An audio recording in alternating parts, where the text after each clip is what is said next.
Vamos lá, suas perguntas. Boa noite, sensei.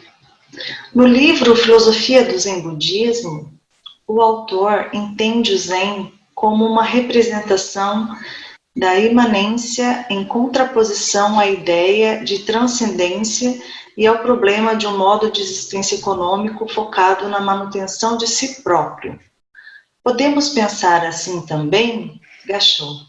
Eu acho que essa é uma interpretação um pouco demasiado filosófica a respeito uma tentativa de traduzir o Zen para a filosofia ou as categorias ocidentais. Na realidade, os professores do Zen não apreciam esse tipo de colocação, porque melhor contar uma história, não é?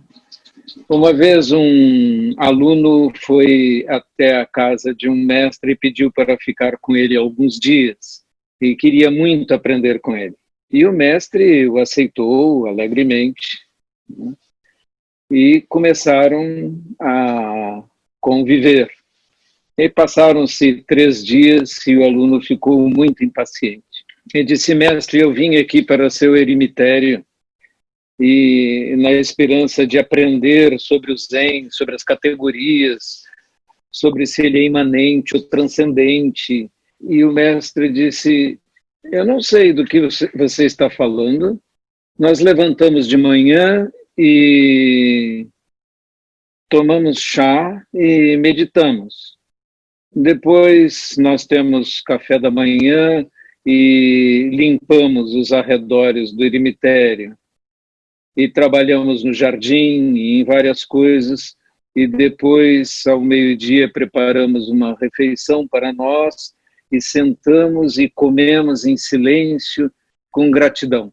E à tarde, nós trabalhamos novamente, lemos um pouco, tomamos um café, meditamos novamente, e assim se vai o nosso dia. O que você quer mais? Porque, do ponto de vista do Zen, a discussão de categorias ou escaninhos, ou colocar as coisas em prateleiras para tentarmos entendê-las melhor, não tem o menor sentido. É como alguém dizer: o Zen é de esquerda ou de direita? O Zen é celestial ou terrenal? O Zen é preto ou é branco? Nada disso interessa para o Zen. Isso não é o Zen. O Zen é realmente tomar chá.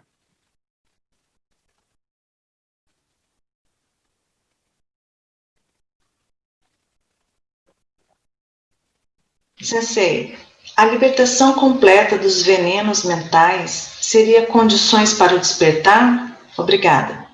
Não uma condição absoluta para ter as primeiras experiências de despertar, mas os venenos mentais, como a raiva, por exemplo, ocupam a mente de uma forma tão completa que não deixam espaço para mais nada. Observem uma pessoa com raiva, ela não raciocina mais. Observem uma pessoa mergulhada em qualquer tipo de ignorância.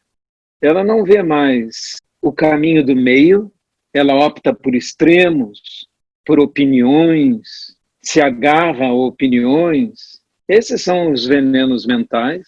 A ganância, a raiva, a ignorância são os principais deles. Se alguém quer muito as coisas ou as pessoas, se tem ganância, isso ocupa todo o tempo.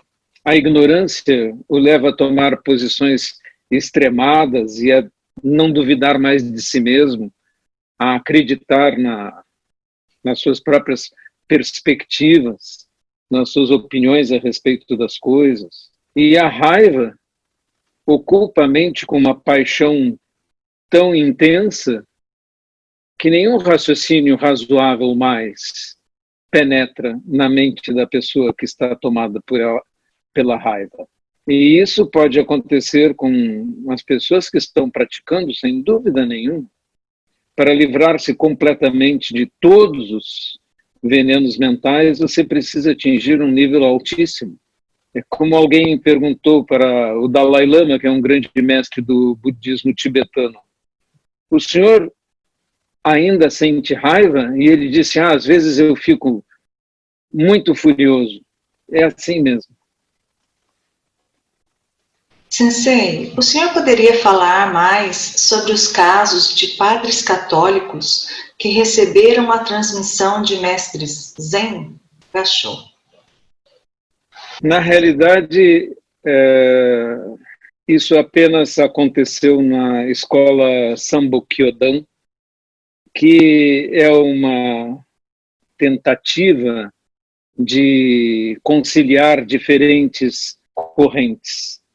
No entanto, existe uma impossibilidade doutrinária nesse caso, porque vamos supor que um padre católico torne-se um bom meditante, o que é perfeitamente possível, porque, inclusive, na tradição católica existe a tradição da contemplação, a contemplatio.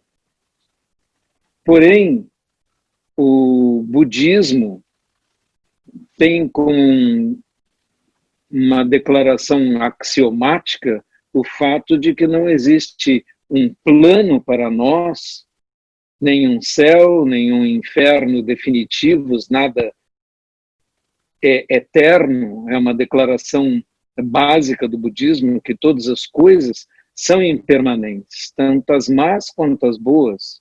O fato do budismo negar a existência de uma alma eterna e não considerar a existência de um criador como um dogma, torna impossível você conciliar doutrinariamente uma fé nestas coisas com o pensamento budista. Então, esse tipo de tentativa de conciliação tem dentro de si alicerces extremamente erodidos. É como tentar construir uma casa sobre areia. Ela vai se desmanchar. Sensei, Gachô, existe algum estudo sobre transexualidade? Um estudo sobre como? Transexualidade. É o que foi colocado, Sensei. Se existe um estudo, ou se existe vamos dizer, a pergunta é se existe um posicionamento do budismo a respeito de transexualidade. Provavelmente deve ser isso que a pessoa estava perguntando. Porque estudos, evidentemente, existem do ponto de vista científico. Mas, para o budismo, isso são apenas manifestações kármicas. Eu me lembro que estava em Roma e fui na Galeria Borghese. E lá tem estátuas maravilhosas de Bernini. E eu vi uma estátua de uma linda mulher deitada.